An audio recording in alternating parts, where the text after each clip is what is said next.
Welcome to Evergreen Spotlight. Today we're talking with two students and a teacher from Legacy High School about culminating projects and civic action projects. So let's meet our guests now. Joining me today are Lindsay Seiler, who is the social studies teacher from Legacy High School, and two seniors, Hope Dirks and Gil Chalcroft. Welcome. So Lindsay, we're talking about culminating projects. Can you just kind of give us a version, or what is a culminating project? Well, a culminating project has three main components. It has the research paper, civic action, and a panel presentation. The research paper is generally an 8 to 10 page paper. Students start out picking a topic that they're interested in. They go through the entire research process of pre-writing, entire writing process through multiple drafts and editing.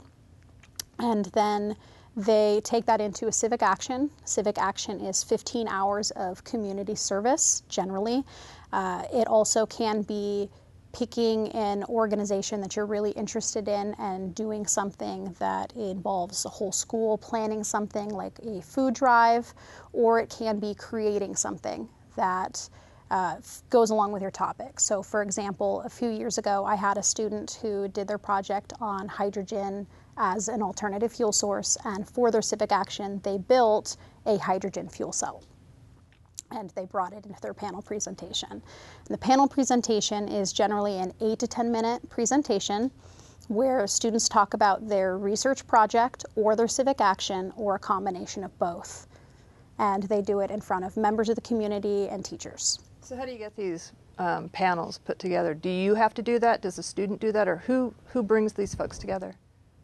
It is kind of, at our school, it's kind of a whole school process. We look for community members. We look for parents or grandparents of students who have graduated in the last few years, school board members, and on each panel there's at least one teacher. Okay. And this is all for their senior year? This is all for their senior year, though some schools will do their paper in the junior year. And that's what I was going to ask. So all the high schools in the Evergreen School District have some kind of culminating project or paper they have to do? I believe that the culminating project is actually a statewide requirement. Okay. And so every district does it differently, every school does it a little bit differently, but it is something that is required for graduation. Okay. Now, Hope, you did yours on alternative fuel. What made you decide to do your project on that? I actually had to do a presidential speech in her class, and I did mine on alternative fuel, and I had a lot of fun with it, and it was just something that I considered doing a research paper on, and so, yeah, I figured it was kind of an interest, and so I'd go for it. And then Gil, you kind of went a different way on yours. Instead of the culminating project, you presented on your civic action. What was that? Well, I thought that I wanted to do it on my original project, which was the importance of bringing hemp to the United States and just having it grown here instead of importing it. But then I felt more passionate about my civic action while I was there. It actually made me just change my whole career path and decided to become a social worker after volunteering at Open House Ministries.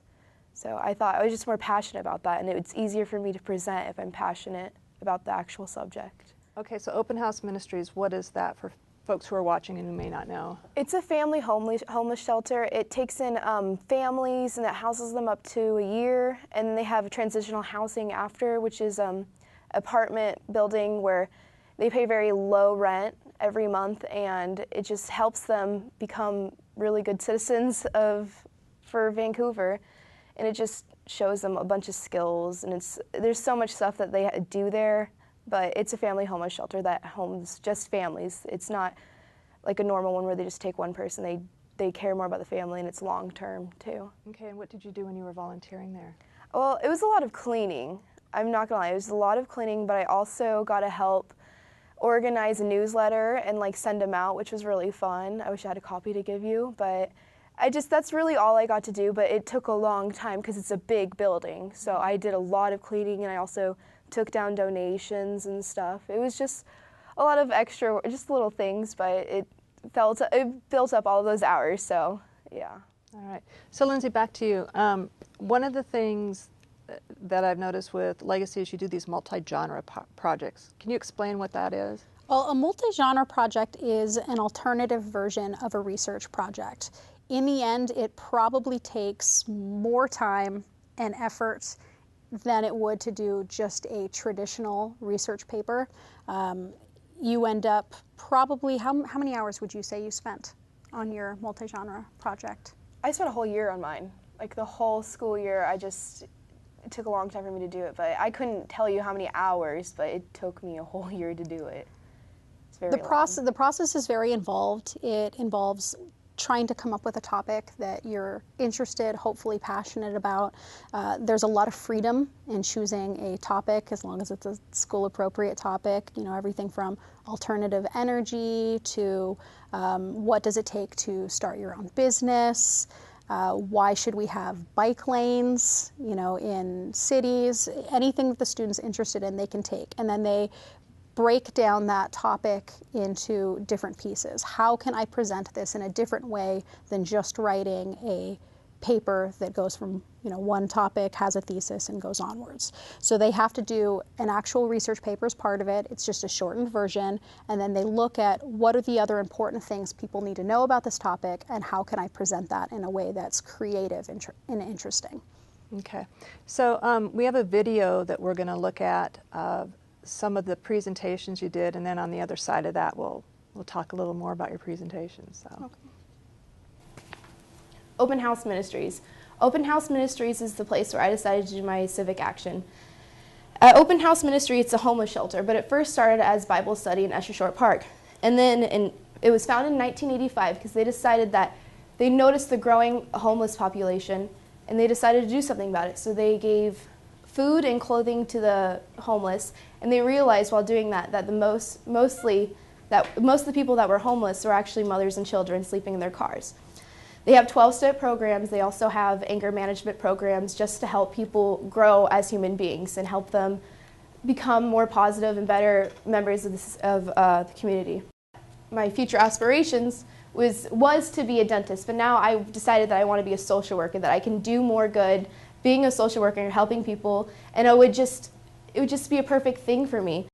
It changed my outlook that no matter, even if you go through some type of struggle, you can always get better. There's always help out there. People think, oh, it's just you live alone, die alone. No, there's other people there along the way. So as you can see, it says petroleum solution. I did my research on alternative fuel. So you may be wondering why it says that. It's because we use petroleum to make gasoline, and that's expected to run out by 2025. So if we want to continue driving our cars, we're going to have to think of an alternative fuel source. So biodiesel history, it was created in the 1890s by this guy, Rudolf Diesel, and it was figured that you could use oils to power your car. The newer engines today are made different than the ones back then. So back then they could use pure oils to power their car, but now we do need the conversion process because they are made different. The conversion process, I'm not too familiar with this process. It's a lot of things going on, but you do need to be able to get the materials to make your fuel, and the kits can cost you up to $500, so they are really spendy. So hybrids are the best of both worlds. You get the electricity and the gasoline. The mileage, city highway, it's 20 to 40% better than gasoline, and they do this thing called regenerative braking, and that's when you hit the brakes and the sparks from it recharges your battery. So it's kind of cool. That's one thing that they have that electric cars don't have.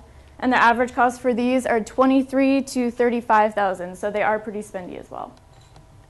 So just keep an open mind, and maybe you don't like the looks of an electric car, maybe they're too high-tech and fancy for you, and maybe you don't like the idea of spending 3 days to make your own fuel. But we're not going to have petroleum for that much longer, so we need to think of an alternative fuel source if we want to keep on driving our cars. Thank you very much.